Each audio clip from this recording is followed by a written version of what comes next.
off. Hello and welcome to the live weekly warm-up where I go over a warm-up exercise for you to implement into your practice routine and see what kind of results you get for it each week. Before we get started with the actual exercise and stuff, I just want to do a quick check-in and see if you guys are liking this stuff and enjoying these videos. So if you are, go ahead and like this video if you're on whatever you're watching it on, or leave a comment for me just saying that you're enjoying it, or even better, if you have any questions about any of the exercises that I've gone over in the past or the exercise that I'm going to cover today, that would be awesome as well. I know I do this at like a little bit of a weird time with it, like sort of in the middle of the morning on Mondays, but that's just the time that works really well for me with my practice schedule and everything. So I think it's good to know that you guys are getting value out of this and really enjoying it. So without further ado, let's get into this week's warm-up, which is a excellent long tone exercise. It's sort of one of the most fundamental warm-up exercises. It's very popular that many people are doing this exercise or something similar to this. And basically what it is just playing 4 whole notes of a chromatic scale and then 4 measures or 4 beats of rest, 1 measure of rest, and then the next 4 notes going up all the way. Some people go all the way up to the super high C. Go up as high as you feel comfortable with. I see Sarah commented that she got a clarinet. I hope that's true. I'll teach you how to play it. So let's get started with just demonstrating it, and then I will talk through a bit more about how I'm thinking about going about this and the things to focus on with it. So I'll do just the first few 4-note groups and then talk about some of it.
So you can see this is a really super simple, super straightforward exercise as long as you know your chromatic scale.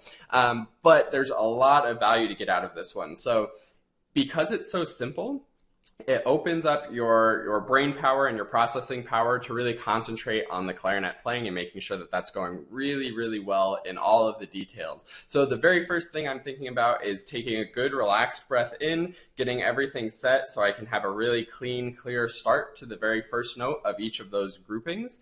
Then I have to make sure that I'm sustaining a good steady sound. I don't want any shakiness or any wobbliness. And I want to be really getting to a good core to my sound, thinking about having a good balance of the embouchure pressures, the air pressures, aiming the air in the right direction. All of those really great, super, super important fundamental things to get the sound that you want out of the instrument. Then I have to transition to the next note and then do the same thing on that note, then transition to the next note. So just like any long tone exercise, those are the same kind of things that we're going to be thinking about whenever we're doing any of the different, many different long tones that there are. But what's so cool about this one is that you're always going the same interval. So you're always going just 1/2 step up because you're going through the chromatic scale, whereas other ones have varying intervals and sometimes they have like octaves and you go up octaves. This one is just a 1/2 step. So that's not only is it the most simple sort of grouping of notes and simple exercise in terms of just playing one note. It's also the most simple interval to be working on with just going up that 1/2 step every single time. So this is like sort of your bare bones fundamental long tone. And that's why this long tone exercise in particular is so popular, because if you can't do this super simple exercise, then you're going to struggle with more advanced music. So really take your time to think about if you're getting the absolute best sound you can on whatever note you're on. Think about taking your time to really plan out and effectively execute your transition to the next note, and then making that note sound as good as it possibly can.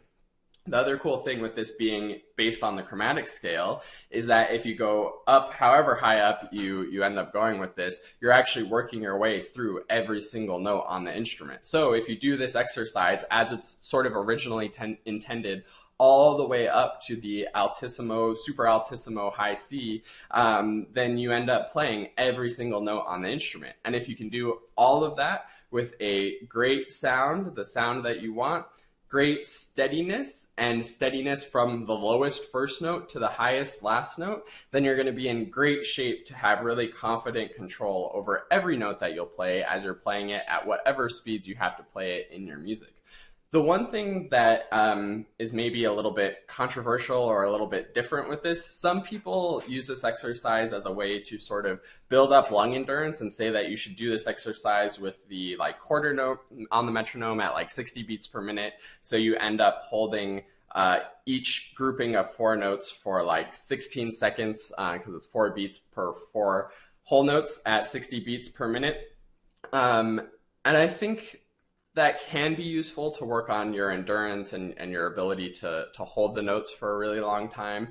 But I think for me, always, I don't care about doing long tones with a metronome. It's the only thing I don't care about doing with a metronome. Everything else, you should always use a metronome. But I think long tones, you want that freedom to hold the note as long as you need to really get it sounding really good and really plan and execute your transition to the next note. So for me, I don't do this exercise with the metronome. Maybe like 10% of the time, or even less than that. If you're really concerned about building up endurance and lung capacity, maybe you could try doing it with the metronome to just see if you can hold the 4 notes however long you need to hold the notes to build that lung capacity. But for the most part, long tones, don't worry about the metronome, worry about the sound. We want the long tones to be as simple as possible so that we can dedicate 100% of our concentration to getting the instrument to work really, really well.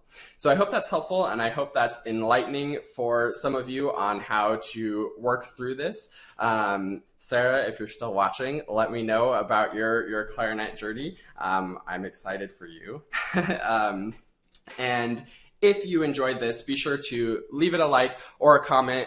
You can comment that it's awesome. You can comment any questions that you have. I just want to know that you guys are enjoying this and getting some value out of this, because I'm having a great time telling you about these warm-up exercises as well. So I will see you next week on the live weekly warm-up, and I am looking forward to it.